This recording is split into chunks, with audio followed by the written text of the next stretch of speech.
Bon, bonjour à tous. Mon nom c'est Jamil Mamri. Je suis un expert, en tout cas un enthousiaste de l'intelligence artificielle. J'ai eu l'occasion, peut-être certains d'entre vous étaient là, je reconnais quelques têtes, de faire une présentation lundi sur les fake news, leur impact et comment l'intelligence artificielle est en même temps un outil très puissant pour créer des fake news et en même temps un outil qui permet de lutter contre les fake news. Aujourd'hui, on va rentrer un peu plus en détail dans ce sujet-là et on va discuter ensemble. Alors, s'il vous plaît, c'est plutôt interactif, donc moi j'espère que vous serez sur vos téléphones, sur vos ordinateurs pour pouvoir tester des choses, tester la création de fake news. Je vais vous demander un petit peu en atelier de le faire pour comprendre à quel point c'est facile aujourd'hui de créer une fake news et de faire en sorte qu'elle soit diffusée. Et ça va vous permettre également de voir les technologies qu'on pourrait utiliser et les best practices, c'est-à-dire les meilleures pratiques pour lutter contre la désinformation et les fake news. On va faire un panorama assez large. On va parler des États-Unis, du Maroc, de la France. On va passer en revue quelques fake news ensemble. On va également faire en sorte de tester la salle sur leur capacité à détecter si une image est réelle ou si elle a été créée. Donc c'est une séance interactive qui a été prévue, donc je compte sur votre participation. Le temps que ce soit réglé, j'espère qu'on trouvera une solution. Je vais commencer par une citation de Tim Berners-Lee. Qui est ce Tim Berners-Lee? Ça vous dit quelque chose? Inventeur du web, merci. C'est l'inventeur du web. Et il a dit quelque chose récemment. Et en fait, les fake news sont une grande source d'inquiétude pour lui. Et il y voit le potentiel de quasiment détruire l'Internet. D'accord? C'est une des trois grosses menaces telles qu'il a identifiées. Et il a dit que la technologie seule ne peut pas résoudre le problème des fake news. Donc, pour les gens qui sont venus voir des solutions miracles, des technologies qui vont régler une bonne fois pour toutes le problème des fake news, c'est pas possible. Elle peut aider à identifier les signes de manipulation, mais pas résoudre entièrement. Il y a toujours un biais, il y a toujours un risque d'erreur qui est là. Et donc, il y a une collaboration plus large entre les entreprises, le gouvernement, les journalistes pour travailler à la détection des fake news. Je finirai cette présentation par des recommandations pour le Maroc en termes de lutte contre les fake news. On n'est pas très bien outillé, malheureusement. Et je pense que ce serait intéressant de travailler sur ça collectivement. Donc, ce Tim Berners-Lee, il dit qu'à plusieurs reprises, il a exprimé ses préoccupations par rapport aux fausses informations en ligne. Et il a même publié une lettre ouverte. Ah, merci pour ça. Donc, il a publié une lettre ouverte en 2017 où il identifie les fake news comme l'une des trois principaux défis actuels, à côté de la perte de contrôle des données personnelles et du manque de transparence dans la publicité politique. Donc on est en train de parler d'un phénomène très sérieux qu'on peut dater. Les fake news, on peut les dater, en tout cas l'explosion des fake news, même si historiquement, vous le savez, ça a toujours existé dans la politique. J'avais donné l'exemple de Pompéi où on avait retrouvé des traces de fake news dans les décombres préservés de Pompéi. Mais à toutes les époques, avec une intensification en période de guerre, il y a eu de la désinformation. Mais aujourd'hui, avec l'IA, il y a une accélération énorme de cette désinformation parce que ça devient extrêmement facile d'utiliser ces outils. Ça devient facile de créer des fake news, ça devient facile de faire des deepfakes audio, des deepfakes vidéo. Je vais vous en montrer quelques-uns que j'ai créés de manière extrêmement facile et je vous montrerai comment ça fonctionne. Donc ce qu'on va faire aujourd'hui, on va discuter de ces fake news et de voir pourquoi ce sont un problème majeur pour la démocratie, majeur pour la vérité. Est-ce qu'on est rentré dans une période de post-vérité depuis 2016, l'élection de Donald Trump, la première élection de Donald Trump? Est-ce qu'on est condamné à subir cette désinformation? Donc, aujourd'hui, quelques chiffres qui sont parlants. 64% des adultes américains estiment que les fake news créent une grande confusion au sujet de l'actualité. Alors, on ne sait plus si les nouvelles sont vraies ou pas. Et malheureusement, c'est simplement souvent les titres qui sont partagés. C'est simplement l'effet d'annonce qui devient extrêmement viral. Et on le constate aujourd'hui plus que jamais, notamment au niveau des deepfakes avec les technologies.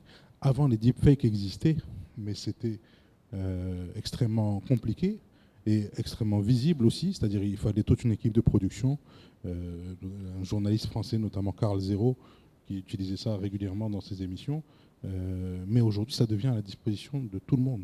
C'est ça qui change. Et c'est ce qui fait qu'il y a 900% de croissance entre 2019 et 2023 de cette histoire de deepfake.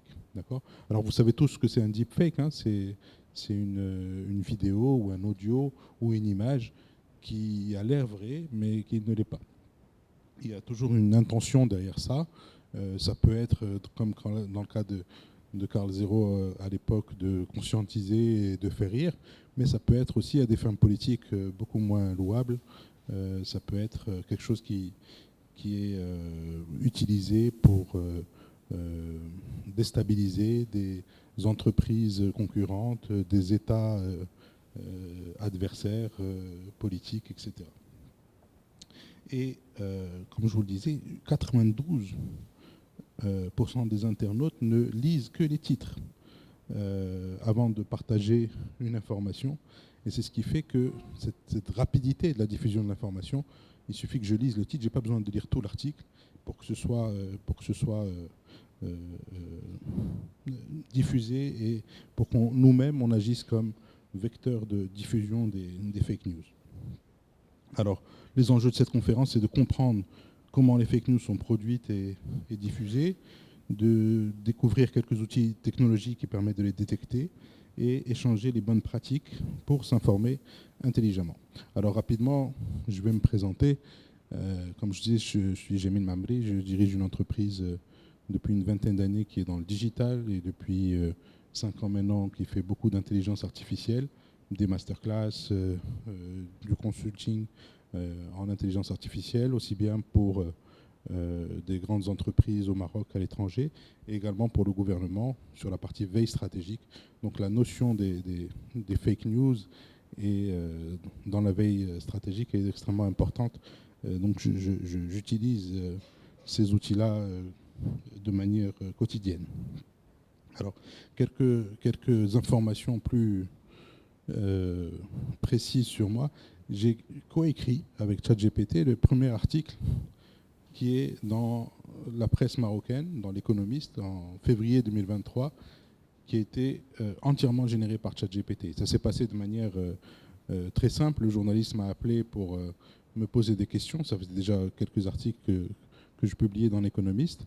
Et là, ChatGPT est sorti en décembre 2022 et je me suis dit, évidemment, c'est beaucoup plus rapide. Plutôt que de prendre une demi-journée pour répondre à toutes les questions qui feront l'article par la suite, je me suis dit, je vais le faire avec ChatGPT.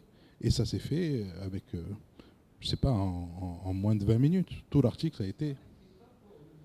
Si, justement. Alors, quand je dis que c'est le premier article publié dans la presse marocaine écrit par ChatGPT, officiellement. Officiellement, parce qu'il y a des journalistes que je connais qui l'utilisent régulièrement, et vous en connaissez également. C'est-à-dire qu'aujourd'hui, ça devient tellement facile de le faire en utilisant ChatGPT, et puis il y a des techniques pour faire en sorte que l'article paraisse plus humain, moins, donc voilà.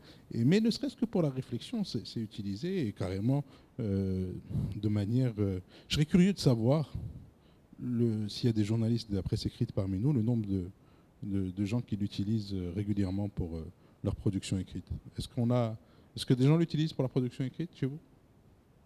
Oui? Oui, madame? Il ne faut pas être timide. Aujourd'hui, il faut ne pas hésiter à le dire. C'est pas un reproche, hein. C'est tout à fait normal. Moi, j'encourage ces pratiques. Mais qui utilise ChatGPT? D'accord? Encore, madame? Les étudiants également doivent bien l'utiliser, je suis sûr. Bon, qui utilise ChatGPT dans la salle? On peut enlever la main.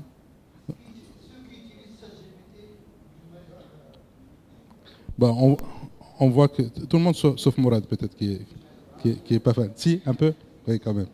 Alors, les- c'est le cas de tout le monde, hein. C'est-à-dire que le Maroc, alors selon les classements, on serait deuxième après l'Inde. C'est une étude de BCG. C'est pas statistiquement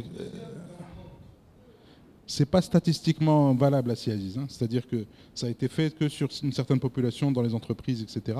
Mais quand même, on l'utilise beaucoup et moi je le vois dans les masterclass que je donne. Pardon, dans les masterclass que je le donne, je le vois. En 2020, fin 2022, il n'y a personne qui utilisait.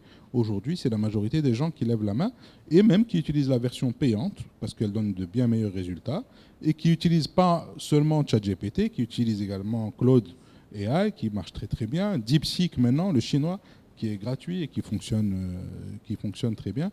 Donc c'est rentré dans les mœurs, et également dans les mœurs journalistiques. Mais à l'époque, c'était le premier article et je l'ai laissé tel quel. J'ai pas dit que j'ai dit que c'était ChatGPT. Vous savez que un article intégralement écrit par ChatGPT. J'ai dit que c'était ChatGPT et après j'ai commenté parce que j'ai laissé même des hallucinations. Le concept d'hallucination est inhérent au LLM, au langage, au large language model. Et donc, c'est à des fins, c'est pour démontrer ça. Alors, je ne sais pas si le son marche, mais j'avais également fait pour mon ami Landry Benoît un deepfake vocal. Je vais essayer. Je ne sais pas si ça va. Ah, j'ai besoin d'être connecté à Internet.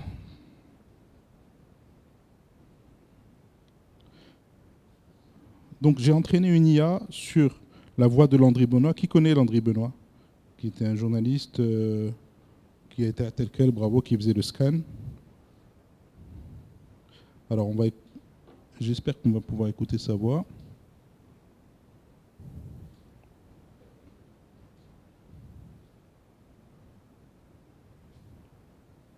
Si quelqu'un...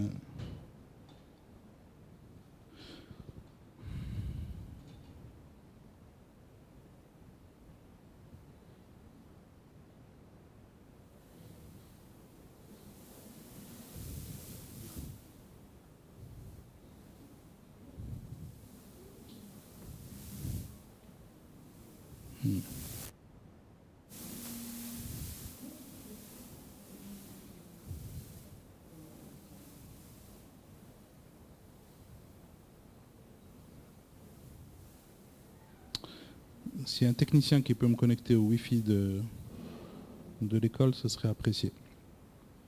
Et je vous ferai, dès que j'aurai le Wi-Fi, je serai capable de vous faire écouter la voix. Comment ça fonctionne?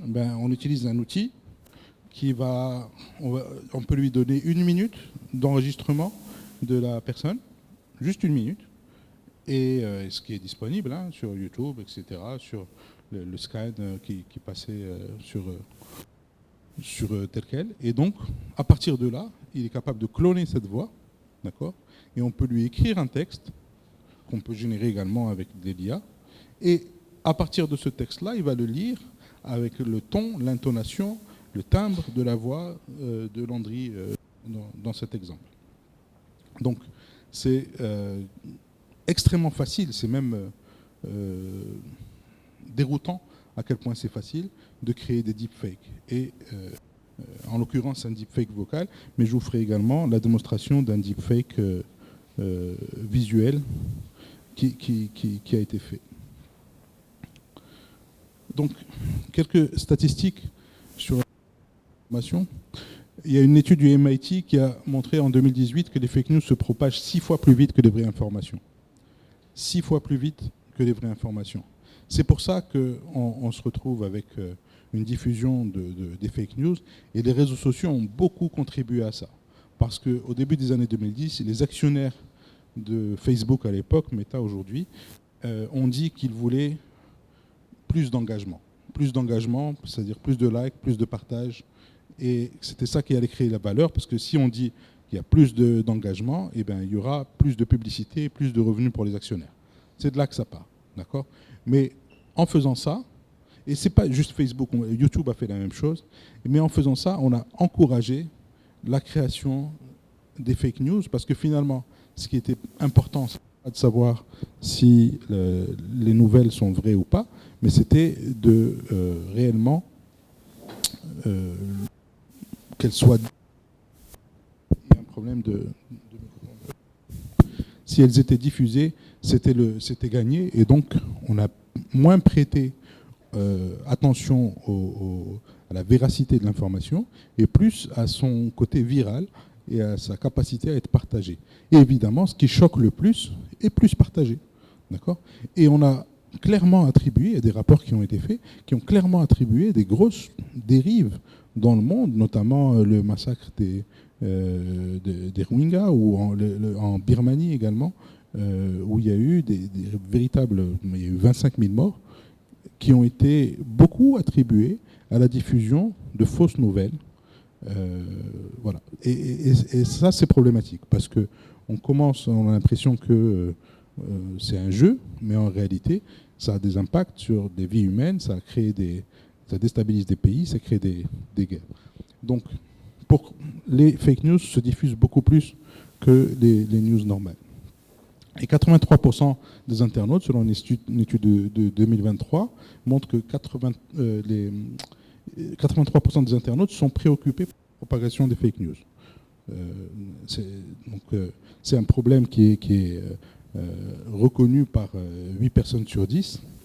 Et étude également de l'IFOP en 2022 qui montre que 60% des Français estiment avoir déjà cru à une fake news avant de se rendre compte qu'elle était fausse. D'accord ? Donc ça exclut les gens qui ne se sont pas rendus compte qu'elle était fausse. Mais déjà, on est sur une majorité de population qui se disent touchés par ce problème des fake news et donc qui ont du mal à croire à l'information et qui savent plus si c'est vrai ou pas. D'autres chiffres, 2024, c'est 1,5 milliard de fake news qui sont publiés tous les jours sur les réseaux sociaux, également sur X. Et c'est pas prêt de changer parce qu'il y a on va le voir, il y a une nouvelle tendance à finalement moins prêter attention à la véracité de l'information. Avec l'élection de Trump récemment, et sa philosophie déteint sur l'ensemble de la population et des médias. On va le voir, Facebook a annoncé, Zuckerberg a annoncé qu'il arrêtait le fact-checking. D'accord ? Alors qu'ils se disaient avant qu'ils avaient réussi avec Yann Lequin, qui est le responsable de la partie AI chez Meta, alors qu'ils se disaient avant qu'il avait réussi à éradiquer 95% des fake news contre 50% en 2017. En 2022, 95% des fake news sont éradiqués. Donc l'IA fonctionne pour lutter contre les fake news. Mais il y a un changement de paradigme qu'on est en train de voir qui fait que l'administration américaine fait des pressions sur les réseaux sociaux qui abandonnent le fact-checking et qui vont laisser se diffuser des fake news qui disent que c'est trop woke, comme dit Elon Musk, qu'on est devenu trop woke, qu'on censure trop, et au nom de la liberté de parole, eh bien, ils permettent aux fake news d'être diffusées, d'être créées, et ils laissent tomber le fact-checking, le fact-checking humain, ils laissent tomber les algorithmes, ou en tout cas ils les diluent beaucoup, pour qu'ils puissent rediffuser des fake news. Donc là, on est dans une phase où on devrait voir une accélération encore des fake news à cause des technologies, mais à cause des changements politiques qui sont là. Donc, la majorité des personnes aussi ne savent plus distinguer le vrai du faux, et ça c'est en augmentation. 90% des personnes sont préoccupées par la diffusion des fake news, et 8% des personnes ont utilisé des outils de deepfake. Pourquoi ? Parce que c'est facile et parce que c'est disponible. On peut très très bien créer des outils, utiliser des outils pour créer des deepfakes. Est-ce que j'ai accès à Internet ou pas encore ?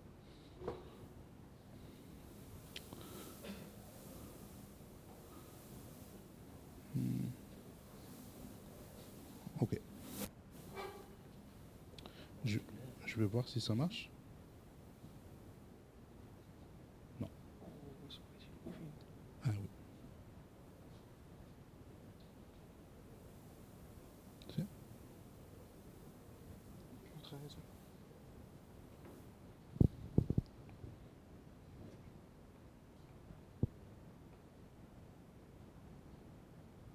Bon, ça va jusque-là sur les fake news.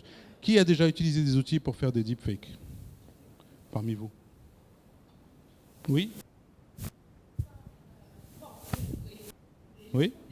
Bien sûr, c'est ça le premier usage.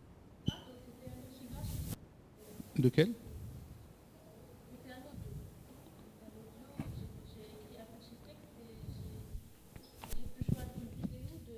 Je sais pas, de Macron ou quelque chose et ça a marché. D'accord. Et c'est tout. Mais je me rappelle pas franchement. Point .ai, quelque chose .ai, mais je me rappelle pas. D'accord. C'était une version gratuite. Qui parmi vous, les journalistes, les étudiants, s'est amusé à créer un deepfake? Image, audio, texte, non? Ok, on va voir comment ça.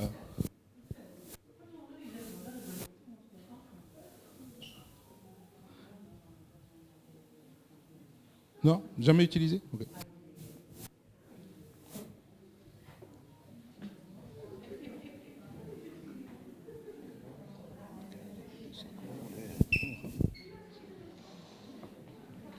Alors, est-ce que ça marche?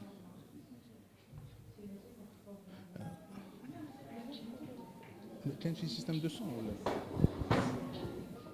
Pa- Pardon, on va écouter Landry Benoît. Grâce à l'intelligence artificielle. Les mots que vous entendez ne sont pas les miens. Et même ma voix a été synthétisée grâce à l'IA. Quels sont les avantages et les défis de l'utilisation de l'IA au sein des entreprises? L'intelligence artificielle, ou IA, c'est un ensemble de théories et de techniques mises en œuvre en vue de réaliser des machines capables de simuler. Donc, là, c'est un outil de création de deepfake vocaux qui a été utilisé pour réaliser cette interview cette fausse interview avec Landry Benoît. L'intelligence humaine. On parle beaucoup d'intelligence artificielle en ce moment, et à juste titre.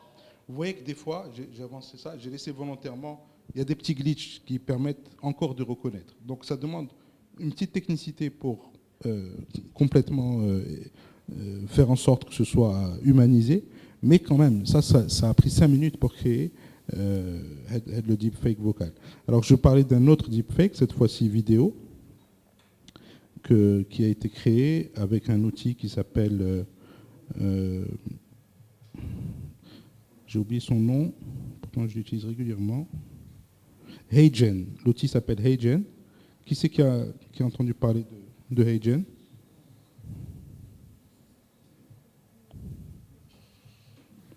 Donc ça c'est un deepfake de moi-même, comme ça j'ai pas de problème.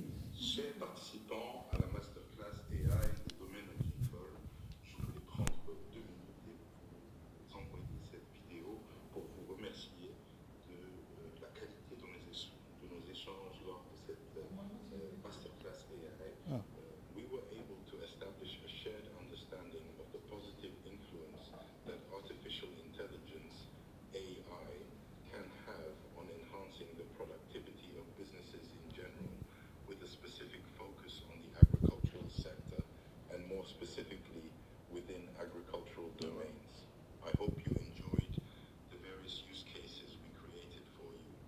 We are happy and honored to have been able to have this masterclass with you, and we would also be honored to continue working together to在您各自的行业中共同探索人工智能的潜力，并最终帮助您指定一个包含各种想象的用力的人工智能路线。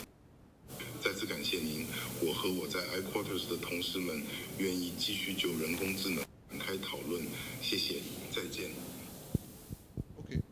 Donc qu'est-ce qui s'est passé là? Bon, je vous rassure, c'est moi qui parle français, mais après ça parle anglais. Alors je parle anglais, mais c'est pas moi. Là, il y a un accent brit. Et clairement, je parle pas chinois. Apparemment, j'ai un accent de Shanghai. Je l'ai envoyé à un ami chinois. Et apparemment, et ça, c'est des outils comme HeyGen, H-E-Y-G-E-N, Gen, qui permettent de créer ces vidéos, et de manière extrêmement simple. Il suffit d'uploader la vidéo originale, que j'ai prise en une prise avec mon téléphone pour l'envoyer à mes clients après une masterclass sur l'intelligence artificielle. Et c'est tout. Et on choisit la langue de destination. Là, c'était l'anglais et le chinois, et ça permet de créer un deepfake extrêmement simple. Oui, madame?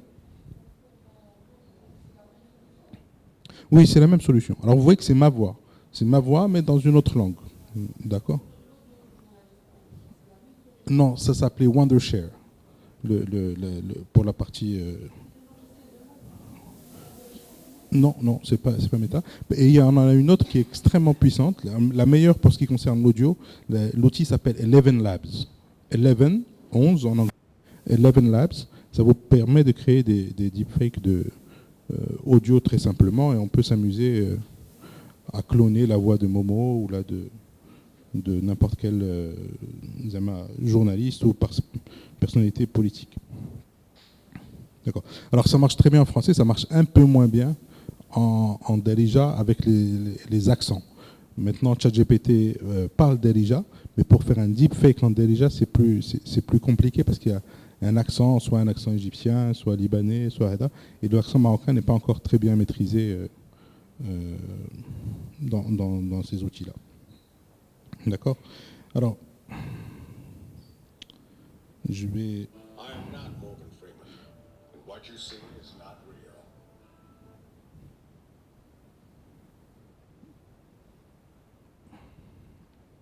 Ça, c'est une vidéo qui date de 3 ans déjà.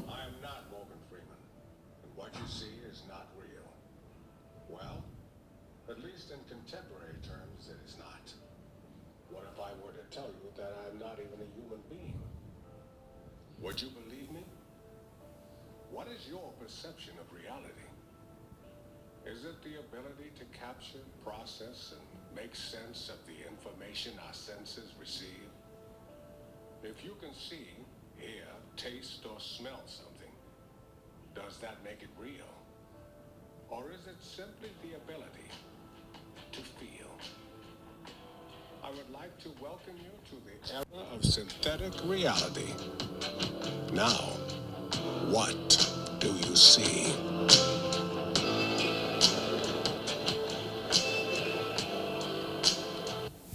I am not more. C'est une vidéo qui a été créée déjà il y a 3 ans.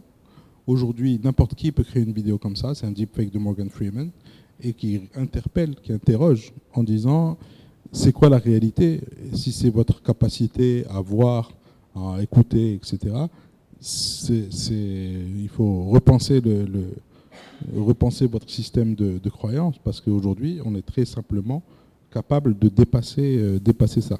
Et puis ça, c'est un exemple qu'on a présenté avec Zoher le premier jour, mais je voulais vous faire entendre cette dame qui est un digital person, vous entendrez de plus en plus ce terme, et qui est officiellement le porte-parole des affaires étrangères ukrainiens en temps de guerre. Alors, en temps de guerre, c'est clairement une période d'innovation. Les guerres accélèrent les innovations. On sait que voilà, tout ce qui est automobile, aviation a vachement progressé pendant les guerres mondiales, notamment la deuxième, que même l'invention de l'autoroute, c'était pour que les chars puissent se déplacer rapidement. Donc la guerre est propice à l'innovation, et donc l'Ukraine a innové en créant cet avatar. Dear members of the media and the public, I welcome you. My name is Victoria Shi. I have been created by the Ministry of Foreign Affairs of Ukraine using artificial intelligence to provide you with timely and high-quality information on consular affairs. I am a digital person. That means that the text you hear was not a real person. Vous voyez que aujourd'hui, cette personne diffuse des nouvelles. Et pourquoi ils ont choisi ça? Quelqu'un peut me dire pourquoi ils ont choisi une personne digitale pour être le porte-parole? Madame? Pour ne pas être la cible de menace, c'est une des réponses possibles. Il y en a d'autres. D'après vous, elle parle combien de langues, cette dame? Elle parle 60 langues. C'est-à-dire que quand le ministère des Affaires étrangères ukrainien sort un communiqué, il est lu par cette dame en vietnamien, en arabe, en chinois, en espagnol, etc. C'est pour pouvoir justement avoir cette capacité de diffusion, parce qu'on sait que les vidéos se diffusent plus vite que les news, et que voilà, on est capable de les faire parler 60 langues. Si on devait faire ça, il aurait fallu 60 personnes qui parlent 60 langues différentes, et ça aurait été impossible à gérer. Or là, instantanément, dès que le communiqué sort, il est diffusé dans les 60 langues sur les différents sites des ambassades, etc. Alors, je vous ai donné quelques statistiques. Au Maroc, on est une cible des fake news. Pourquoi ? Parce que les gens, 80% des gens, 79 exactement, s'informent en ligne. S'informent d'abord en ligne. Ils reçoivent leurs news, ils vont sur Facebook, ils vont sur des sites de news également, mais principalement en ligne. Très peu pour la presse écrite. 14% seulement, c'est la presse écrite. Et les fake news se diffusent moins bien, évidemment, dans la presse écrite parce que les journalistes agissent comme filtre par rapport à ces fake news. Je ne dis pas qu'il n'y a pas de fake news dans la presse écrite, mais c'est moins viral que ce qui se passe sur Internet. Des chiffres du CESE, pendant la période Covid, c'est 20 à 25 fake news qui étaient diffusées quotidiennement. Et puis, le CESE a également noté, et je vous conseille l'excellent rapport qu'ils ont publié, une insuffisance des ressources humaines et matérielles pour permettre aux médias publics de lutter efficacement contre la propagation des news. Donc, le Conseil économique et social est conscient de ce manque-là. On n'a effectivement pas les moyens aujourd'hui, ou en tout cas on ne les a pas déployés pour lutter efficacement contre la désinformation. Et il y a un manque de plateformes de fact-checking performantes au Maroc. Ça, c'est également une réalité. Alors, sur les réseaux sociaux maintenant, les gens s'informent principalement sur Facebook et YouTube, mais avec une part grandissante de TikTok, notamment chez les jeunes. Aujourd'hui, c'est 22% des gens qui prennent leurs nouvelles sur TikTok directement. Alors, définition et typologie des fake news. Une fake news, c'est quoi ? C'est une information intentionnellement fausse ou trompeuse diffusée dans le but d'influencer l'opinion publique. D'accord ? Je vais souligner le intentionnellement fausse et avec des intentions différentes. On a dans la littérature aujourd'hui, on commence à les classifier, d'accord ? Les fake news. Donc, il y a un côté satire et parodie.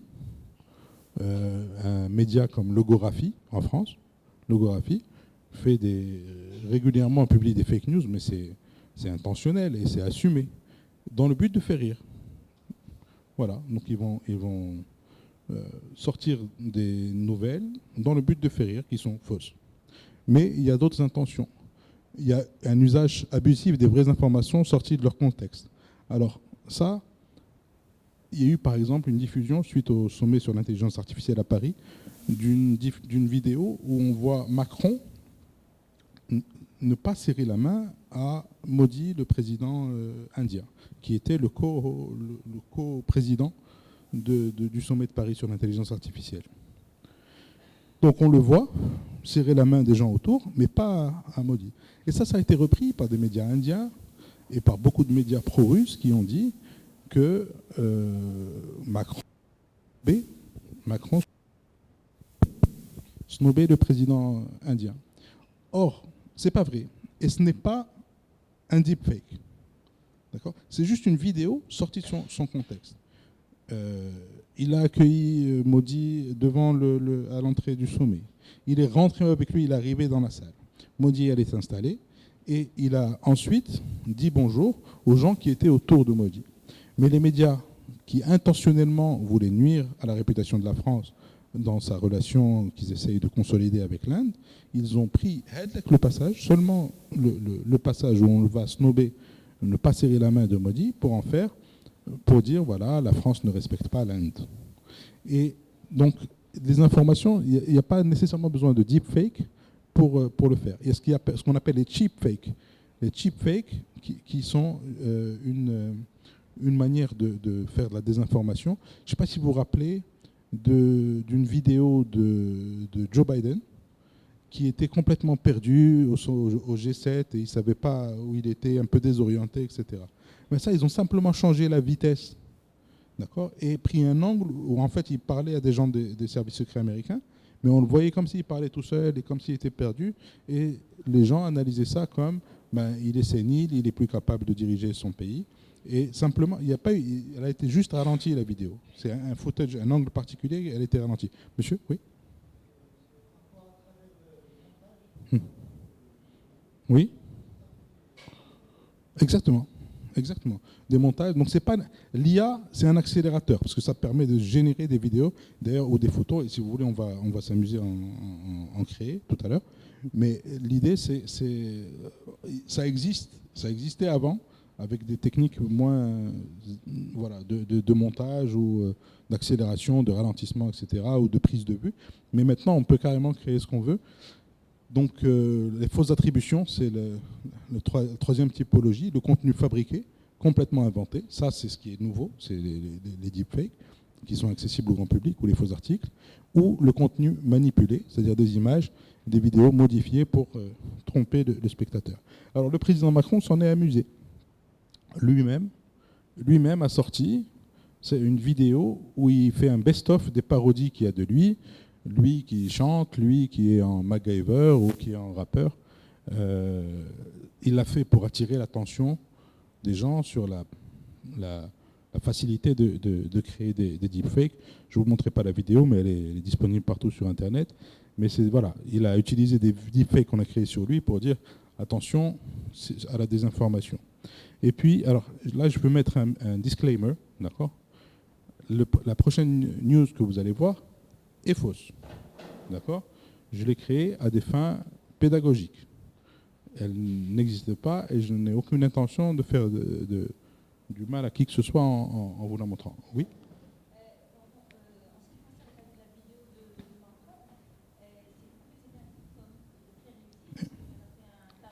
Elle a fait un buzz, oui. Exact.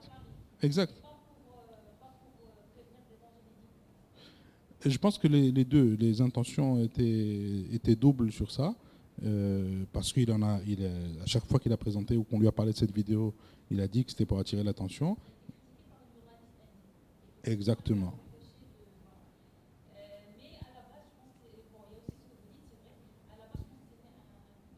Oui. Exact.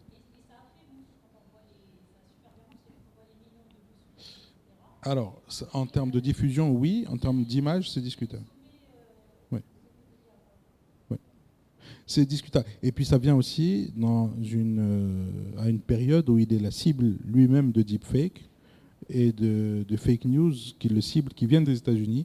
Alors, les États-Unis, maintenant, c'est le paradis des deepfakes et des fake news.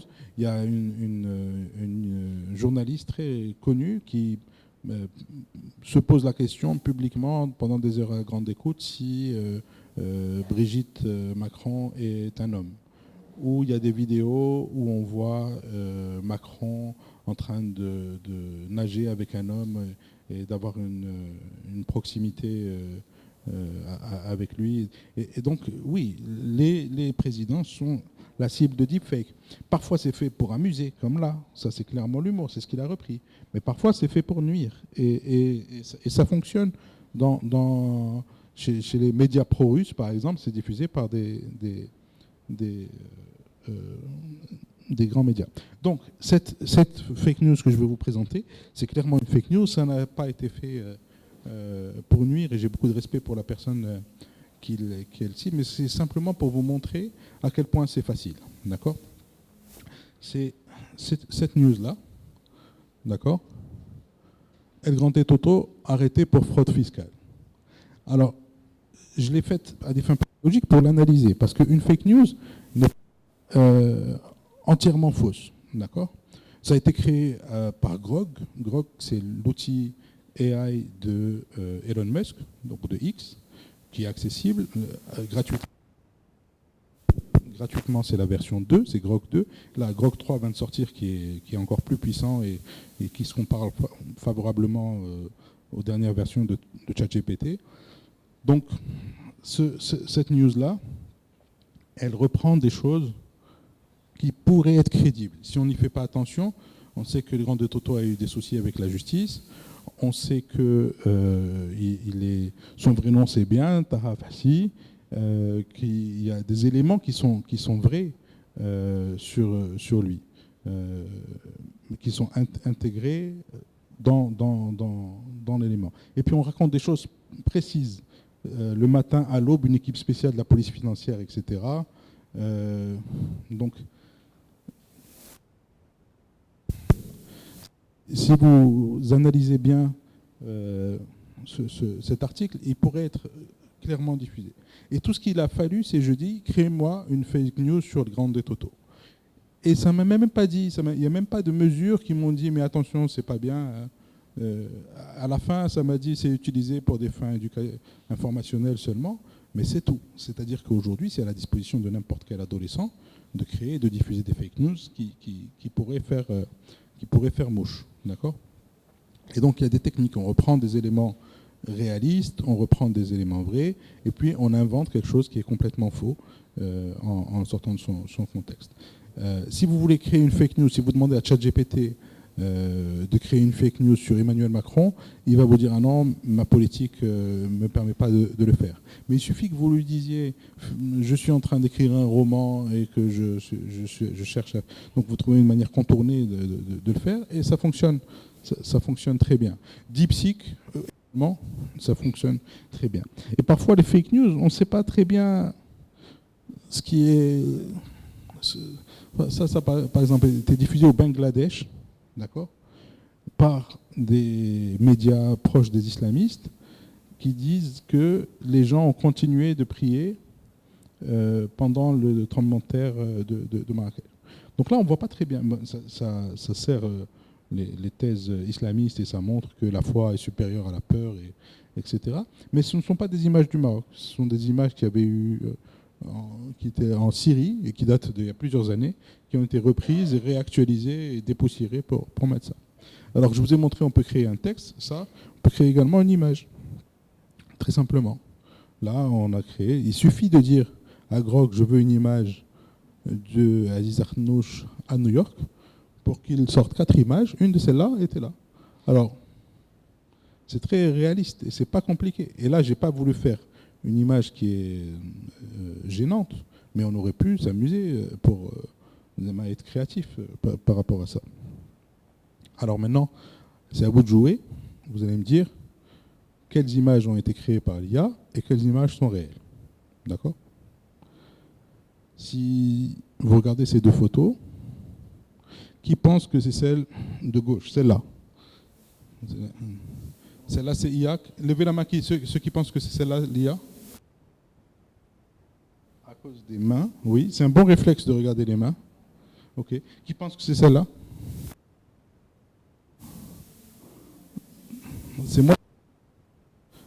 C'est moitié-moitié. On n'arrive pas à savoir. En couleur, maintenant.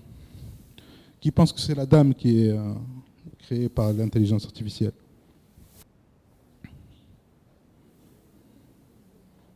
Oui? La dame? Personne ne pense que c'est la dame? S'il vous plaît, je veux voir les mains. Qui c'est qui pense que c'est l'homme? Ah, majorité. Vous le voyez comment les yeux. Ouais. Mais c'est ça qu'il faut développer, hein? C'est cette capacité à détecter les nouvelles. Celle-là, qui c'est qui pense que c'est celle de...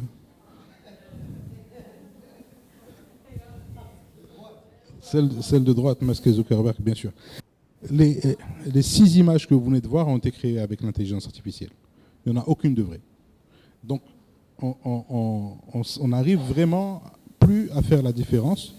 D'accord ? Et ce test-là, je le donnais déjà en fin 2022 avec des images générées par Midjourney.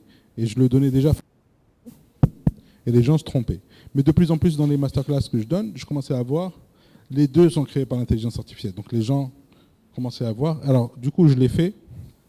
Et cette fois-ci, c'est pas les deux. Il y a vraiment une image créée par l'IA et une image réelle. Est-ce que vous saurez dire laquelle? Qui pense que c'est celle-là?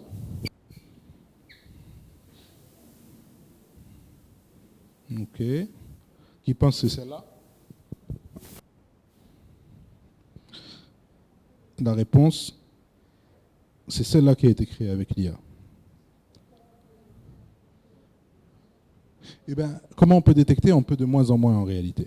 Alors, il y a des techniques qui fonctionnaient, notamment les doigts, souvent, c'est un beau réflexe, je l'ai eu, les doigts sont mal faits, les yeux, les regards également, parfois sont troublants, mais on cherche des anomalies qui peuvent être à peine visibles sur les habits ou là, sur un mouvement qui n'est pas logique, etc. Mais de plus en plus, les dernières IA, ça s'est fait avec une IA qui s'appelle Flow, qui est une des dernières IA de génération d'images, où on n'arrive vraiment plus à faire la différence. Les choses qui existaient comme indices sont encore différentes. Qui pense que c'est la grande pizza qui est fausse? Là, vraiment, il y en a une fausse et une vraie. Hein. Celle de droite, celle-là est fausse? Qui pense que c'est celle-là? Ouais. Ben non, c'est celle-là. C'est ça. On n'arrive plus à savoir. Encore un exemple. Cette image de jeune homme à un concert. C'est bizarre un peu le bras là, non? Ouais.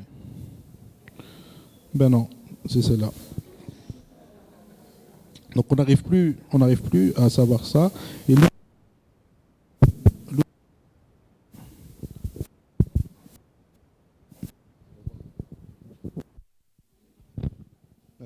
l'outil qu'on a utilisé, ah ouais, beaucoup mieux. L'outil qu'on a utilisé s'appelle Flux. D'accord, je vous invite à le tester. Tout le monde peut le tester et ça s'appelle Flux. Donc, Flux, ça permet de créer des images à partir d'un prompt, comme DALL-E, comme Midjourney, comme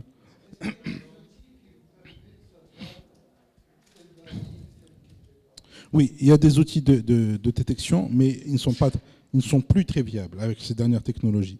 C'est pour ça que il y a des technologies que je vais vous montrer, mais parmi les technologies, c'est une technologie d'entraînement pour que vous puissiez vous-même vous entraîner à détecter si c'est vrai ou pas, un peu comme on vient de voir.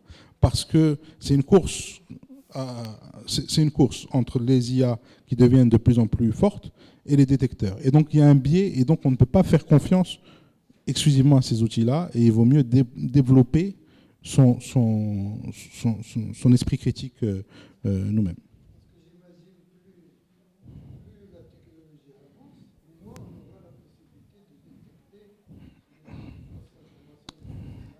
Exactement.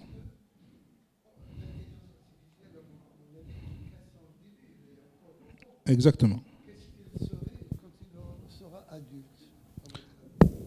Alors, justement, c'est ça qui interpelle.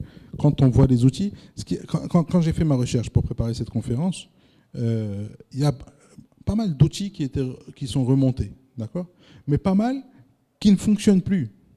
Parce que entre une version et une autre des logiciels de création d'images, ça passe de 98% de capacité de détection à 50%. Et quand c'est à 50%, c'est plus valable. D'accord? Il y a une chance sur deux que ça se trompe. Donc c'est ça. L'IA avance tellement vite que les outils pour détecter les fausses images, les fausses vidéos, les fake news, les deepfakes, sont rapidement obsolètes. Et il y a des outils, il y a pas mal d'outils qui ont été créés dans la société civile américaine après les élections. Souvent, les périodes d'élection, c'est des périodes d'accélération pour du fact-checking, etc. Et ça ne fonctionne plus en réalité. Les outils ne sont plus disponibles. 2 ans après, on les crée. Alors souvent, c'est des outils qui ne sont pas financés parce qu'il n'y a pas un financement qui vont vers ce genre d'outils-là. Et donc, ils perdent rapidement de leur efficacité. Donc, ça peut marcher 2 mois. Il suffit qu'il y ait un upgrade des technologies, comme il y en a toutes les semaines en ce moment, et on n'arrive plus à reconnaître si c'est vrai ou pas. Même chose pour savoir si du texte a été généré par une IA. Il y a des outils que les étudiants connaissent probablement, les 0GPT, etc. Ben, ça ne marche pas très bien. En réalité, ça ne marche pas très bien parce que les outils se développent tellement vite. Et il y a des prompts aussi qui permettent de contourner ces outils-là, qui fait que l'outil vous dit c'est à 98% un texte généré par un humain, et en réalité, on voit que c'est généré par une IA. Donc, c'est des outils de détection, et c'est l'apprentissage que je veux vous dire. On va en présenter quelques-uns. Il y en a qui sont sérieux, financés, qui sont des boîtes, qui demandent des abonnements, qui ne sont pas des outils gratuits sur Internet, et cela fonctionne parce qu'ils ont une capacité d'innover, d'accord, et de suivre l'innovation. Par contre, il y a des outils qui sont très très rapidement obsolètes. Il y en a un que j'aimerais vous présenter tout à l'heure et sur lesquels vous allez faire des tests pour voir simplement via WhatsApp. Et c'est assez innovant et assez intéressant. Donc, parmi les technologies de détection, techniquement, comment ça fonctionne pour détecter des news? Il y a un traitement automatique du langage pour identifier les contenus trompeurs. Il y a une analyse du ton et du style. Est-ce qu'il y a des présences de mots alarmistes? Est-ce qu'il y a un usage excessif des majuscules? Mais vous voyez, ce n'est pas une science précise. D'accord? Utiliser des mots alarmistes, ça peut être également dans un article normal. Savoir. Donc, voilà. Après, il y a une question des sources. Et ça, c'est ce qui marche le mieux, la vérification croisée avec des bases de données factuelles. Et ça, je vous invite à le tester. Maintenant, l'outil s'appelle askvera.com. C'est un outil assez innovant, d'accord? C'est soit par téléphone, soit par WhatsApp, d'accord? Alors, comment ça fonctionne? Vous rajoutez ce numéro-là, ce qui est sur WhatsApp. Donc, vous allez sur le site, vous rajoutez le numéro WhatsApp à vos contacts, d'accord? Et vous l'utilisez comme fact-checker. Est-ce que c'est vrai que le Maroc a décidé d'éliminer 3 millions de chiens avant le mondial 2030? D'accord? Ça a l'air plausible, possible, mais en même temps, ça peut être aussi l'œuvre de gens qui sont malveillants avec le Maroc et qui veulent faire du tort à la candidature, enfin, à l'organisation de la Coupe du Monde 2030 au Maroc, en Espagne et au Portugal. Donc, ne sachant pas, on peut, sur WhatsApp ou au téléphone, ceux qui préfèrent appeler, c'est possible, parce que vous pouvez lui parler au téléphone, cette IA, eh bien, qu'est-ce qu'elle va faire? Elle va vérifier cette information. Donc, elle veut dire, un moment, je vais vérifier. Et ce qu'elle va faire, elle a 250 sites de fake news, justement, de fact-checking de fake news, qu'elle va vérifier, voir si la news elle est sortie, elle a été démentie dans ces sites-là. D'accord? Ça, c'est pour l'aspect négatif. Est-ce qu'elle a été fact-checkée, la news qu'on dit? D'accord? Et également, elle vérifie sur 300 médias crédibles et qui ont une réputation journalistique valable, comme Le Monde en France, ou bien New York Times aux États-Unis, ou Washington Post, etc. Donc des régies journalistiques où il y a du fact-checking. Et elle va vérifier si cet article est sorti dans ces journaux-là. Et elle va vous répondre en fonction de ça. Est-ce que ça a été fact-checké? Est-ce que c'est sorti dans un des médias principaux? Et donc, c'est ce qui est utilisé pour faire ça. Et donc, vous pouvez lui dire, est-ce que c'est vrai que les immigrants aux États-Unis mangent des chiens? D'accord? Et ça fait référence au débat présidentiel avec la campagne de Trump.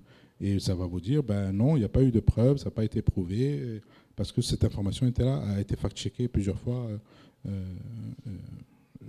Voilà. Donc ça, c'est une bonne manière de fact-checker des informations, j'allais dire, internationales. D'accord? Mais il y a une chance que, pour des news marocaines, il n'y ait eu ni des informations qui ont été démenties ou fact-checkées, d'accord, ni des publications dans un des 300 médias internationaux. D'accord? Donc là, on fait comment? Ben, on est démunis en réalité. Il faut aller vérifier les sources, il faut avoir une méthode humaine de vérification, de voir s'il y a quelqu'un qui est mentionné, d'essayer d'appeler, d'avoir son numéro, comme vous faites aujourd'hui, d'accord, pour vérifier les news. Mais on n'a pas aujourd'hui d'outils de fact-checking, et c'est une des 5 recommandations que je fais. c'est qu'il faut qu'on développe, nous, l'association, les journalistes, etc., des outils de fact-checking qui sont co-créés et encouragés par le gouvernement pour qu'on puisse lutter efficacement contre les fake news au Maroc. Alors, qui c'est qui a installé dans WhatsApp cet outil-là, Vera? Madame, oui? Qui c'est qui l'a testé sur des news? Alors, je vous invite à le tester, s'il vous plaît, comme ça vous allez partager avec nous votre expérience.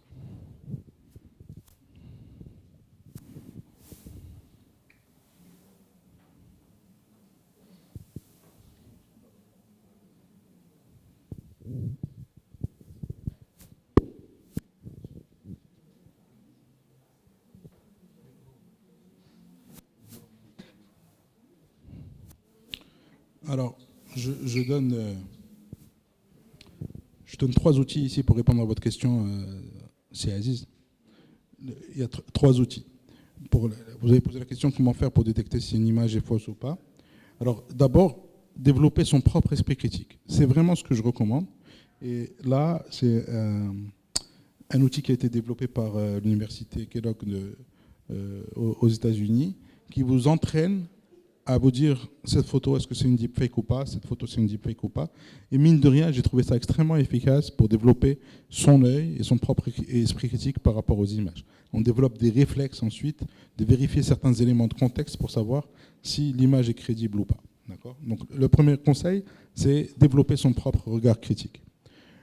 Il y a un outil de confiance sur Internet qui est newsguardtech.com, d'accord ? Ça, c'est un outil qui est utilisé, et c'est un outil payant, malheureusement, mais qui est utilisé, et donc les journaux peuvent s'abonner à ça pour avoir de l'information qui est fact-checkée, qui est validée, et ce qui est très bien.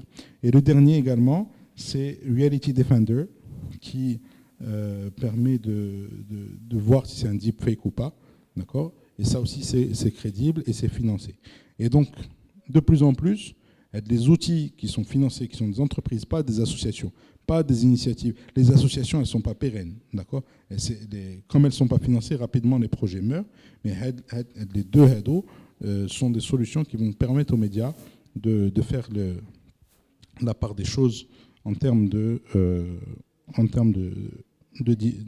oui.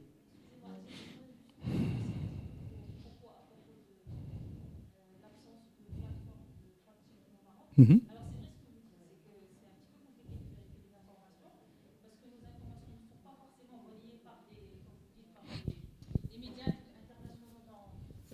Dans la crédibilité est déjà assise. Maintenant, il y a quand même quelques outils qui existent au Maroc. Alors, oui. Par exemple, il y a la SNRT, il y a une plateforme de fact-checking où vous pouvez poser des questions qui s'appelle Wajibstar. D'accord. Il y en a une aussi au niveau de la map, du site de la map. Oui. Il y a une rubrique fake news. Ce que j'essaie de dire, c'est que il y a des initiatives qui sont faites, elles ne sont pas suffisantes. Mm-hmm. Exact. Voilà. Mais bon, il y a des choses, on a conscience de ces problèmes. Exact. Là, on a conscience, et clairement, le rapport de l'OCDE le montre. Mais merci pour le partage de l'aide, les deux, donc la MAP et SNRT. Quand vous allez dessus, il y a. Ouais, en termes de contenu, il n'y a pas énormément. Ça a été mis en place au moment du Covid, parce qu'on a été submergé par les. Exact. Alors, en parlant de la course, cette course aux armements entre les détections des deepfakes et les vrais. Aujourd'hui, il y a un outil qui vient de Chine. Alors, il faut savoir que depuis janvier 2025, donc depuis cette année, la Chine contre-attaque de manière extrêmement efficace sur la partie intelligence artificielle. Vous avez suivi, ils ont sorti DeepSeek. Et DeepSeek, c'est un modèle très puissant qui se compare favorablement et qui est moins énergivore et qui a coûté beaucoup moins cher à développer, ce qui est un espoir pour le Maroc, parce qu'on dit que ça a coûté 6 millions de dollars à entraîner, d'accord ? Ce qui fait que c'est accessible, et c'est beaucoup moins que les 150 millions de dollars qu'utilise ChatGPT à chaque entraînement de nouveaux modèles. Donc, Voilà. Mais on peut utiliser ces outils, ils sont gratuits. Il y a même des versions open source qu'on peut installer si on est un peu technique et faire fonctionner sur nos machines et ne pas avoir peur que nos données et nos conversations privées aillent à Pékin. Donc c'est extrêmement bien. Et il y a un autre outil qui est passé plus inaperçu qui s'appelle OmniHuman, c'est ce que je vous montre. Alors comment ça fonctionne? Là, il suffit de me montrer une photo et un audio, d'accord? Et ça crée une vidéo complètement crédible. Ça, c'est une vidéo d'Einstein. Je vais vous demander le silence pour pouvoir entendre. Without emotions, it would be empty. What would our lives be like without emotions? They would be empty of values. So a famous classical poet said, "We hate and we love. Can one tell me why?" Catullus. Science does not answer why questions. Voilà. Donc ça, c'est un deepfake qui a été fait, mais vous voyez qu'on ne voit, ça pourrait être vrai. Et ce qui est fou, c'est que n'importe qui pourrait utiliser ça. Il suffit d'une image et d'un texte pour créer une vidéo comme ça. Oui. Oui.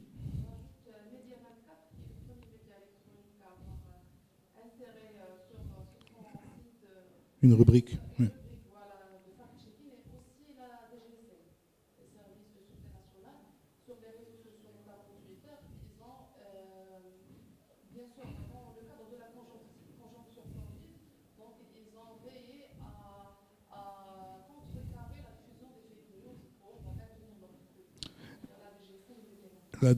Les comptes Twitter de la DGSN et la rubrique de Média 24 qui sont utilisés. Mais ce ne sont pas des outils, enfin ce sont des sites de fact-checking, mais il n'y a pas un côté systématique. C'est-à-dire qu'il y a beaucoup de news que je vois qui passent, qui sont des fake news, et qui ne sont ni dans la SNRT, ni sur Média 24. Exactement.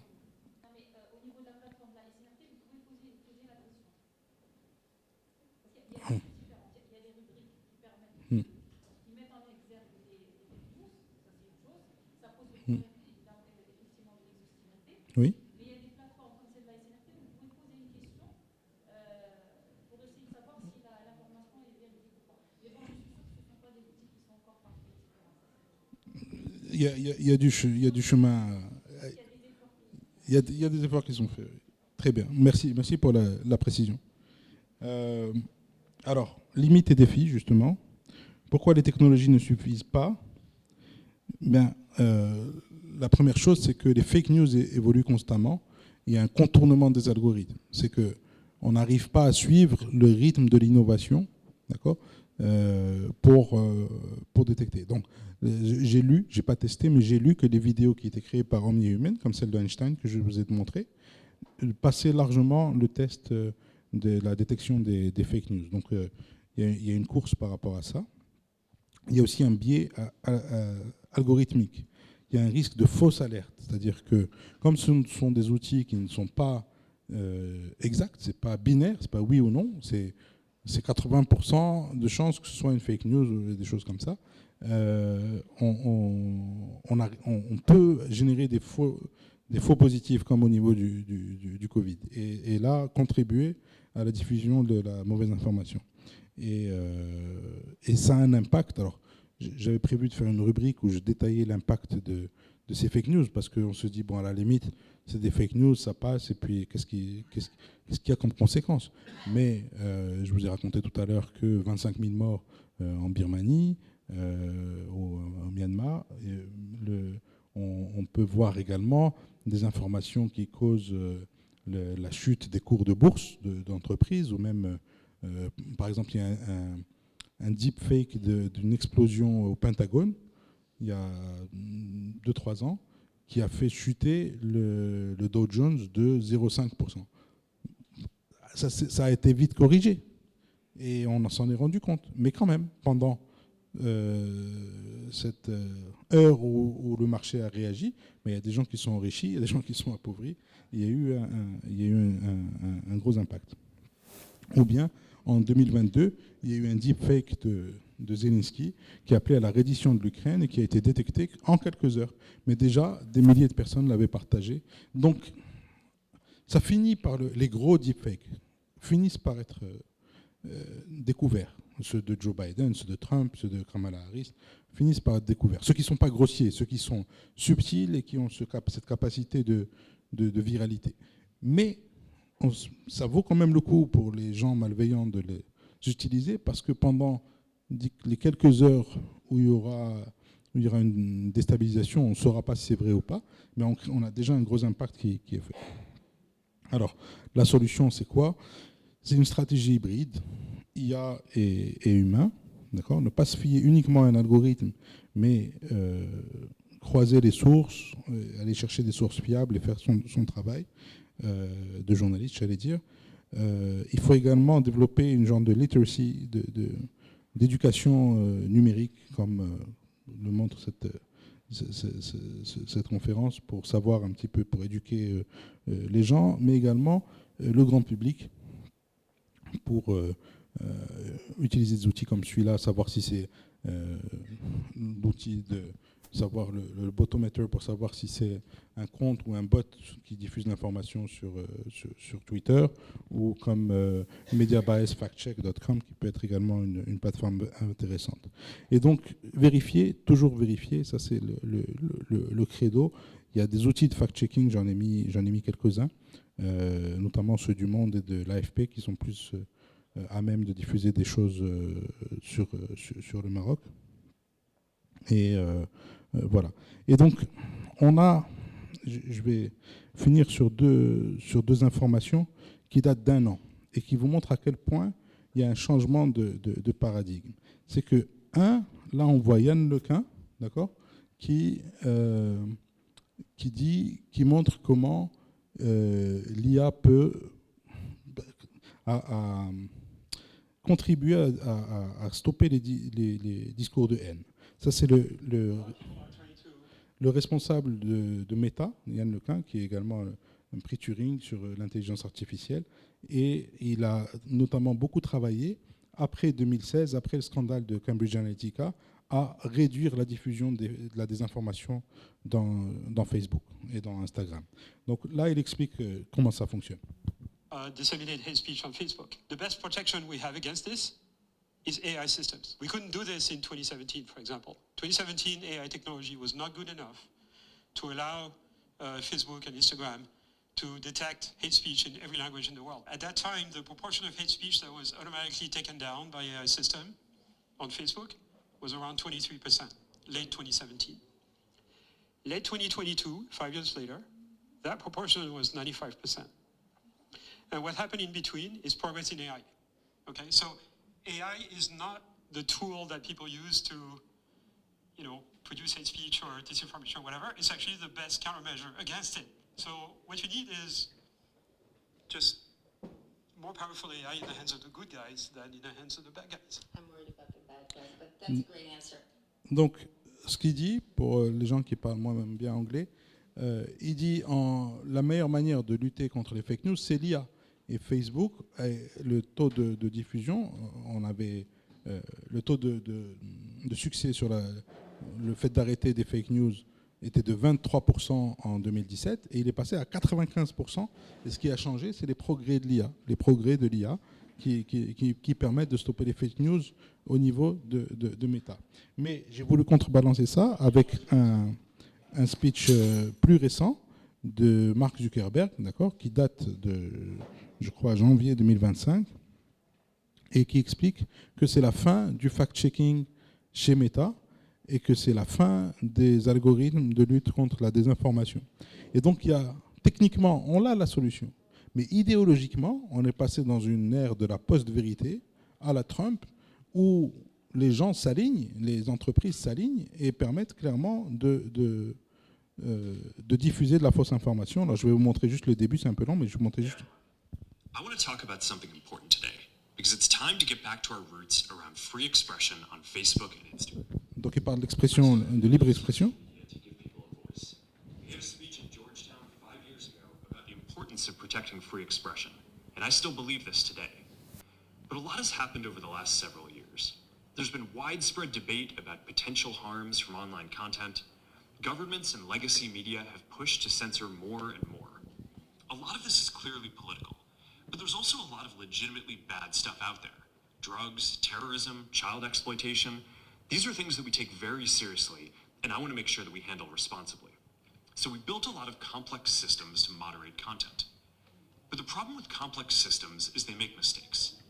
Even if they accidentally censor just 1% of posts, that's millions of people. And we've reached a point...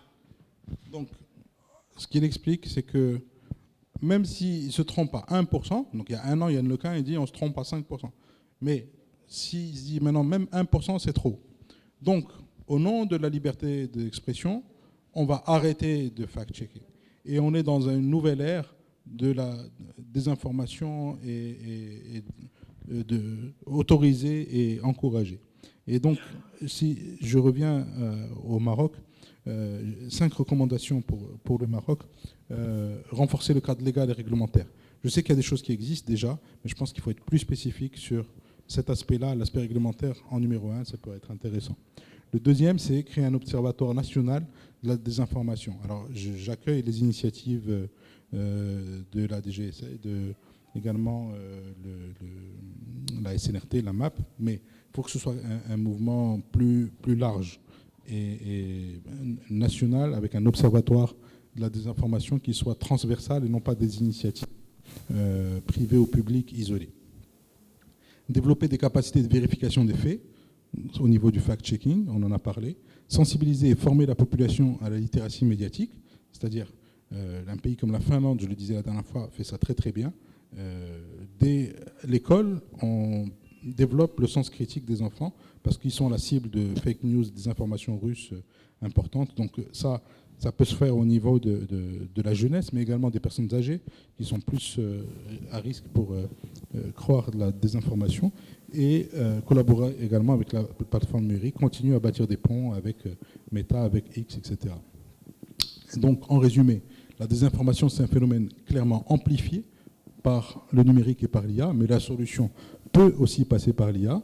L'IA et les outils automatisés sont des aides précieuses mais imparfaites, et la vigilance et l'esprit critique restent nos meilleures armes. Et je vais finir par une citation de Mark Twain. Mark Twain, c'est, pour ceux qui se rappellent de la SNRT à l'époque, c'est Tom Sawyer, n'est-ce pas? Et il dit: un mensonge peut faire le tour du monde avant que la vérité n'eut le temps de mettre ses chaussures. Ça résume bien l'état des choses aujourd'hui, et ça conclut ma conférence aujourd'hui. Je vous remercie pour votre attention et votre participation.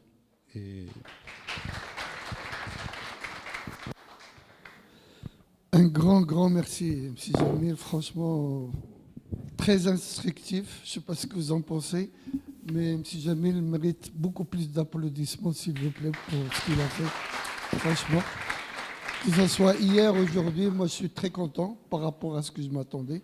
Ça fait 2 mois que je travaille sur ce projet. On n'a pas beaucoup parlé, mais juste quelques minutes, il a compris ce qu'il faut faire, et je pense que c'est exactement ce qu'on voulait. Merci beaucoup pour ça. Je suis sûr que vous avez des questions. Merci, Siaz. Encore une intervention qui va avoir lieu juste après la pause, qu'on va prendre tout de suite. Mais avant, est-ce que tout le monde a rempli, s'est mis dans le groupe que nous avons mis dans le code QR ici? Qui c'est qui ne l'a pas encore fait? Qu'il le fasse, s'il vous plaît. Vous avez des choses qui disent ça, chacun. Ceux qui ne l'ont pas fait, il suffit de scanner le code. Ceux qui ne l'ont pas, il y en a encore des codes ici. Je rappelle le programme pour ceux qui sont venus en retard. Je la pose maintenant, 1/4 d'heure, pas plus. On revient ici. Il y a Hussein Saf qui va nous faire un exposé sur les médias et les défis. Ensuite, on passera tout de suite à la distribution des diplômes, des certificats. Il n'y aura pas tout le monde, peut-être parce qu'on a distribué plusieurs fois les feuilles. S'il y a des personnes qui manquent, on pourra leur faire après la distribution à part, et on leur dira où il faut aller pour récupérer leur certificat. Ceux qui ne sont pas sûrs d'être dans la liste, qu'ils voient avec Mme Samiela et les parlent. Voilà. Donc pause de 15 minutes s'il vous plaît. Et on revient ici exactement à midi.